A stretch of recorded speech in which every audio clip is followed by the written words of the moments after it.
الحمدللہ وحدہ والصلاة والسلام علی من لا نبی بعد۔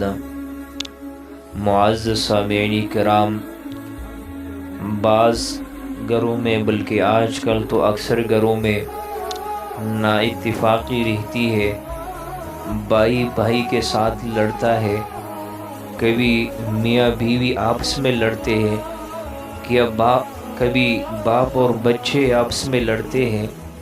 ہر گھر میں اتفاق ناپید ہو چکی ہے۔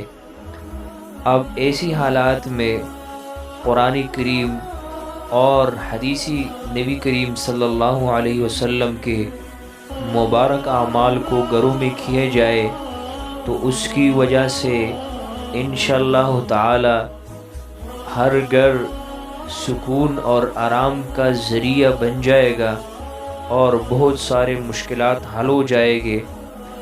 آپ نوٹ کر لیں کہ بسم اللہ الرحمن الرحیم اس کو 7 مرتبہ پڑھ کر کھانے پر دم کر کے سارے گھر والے کھائے تو سب کی آپس میں محبت پیدا ہو جائے گی۔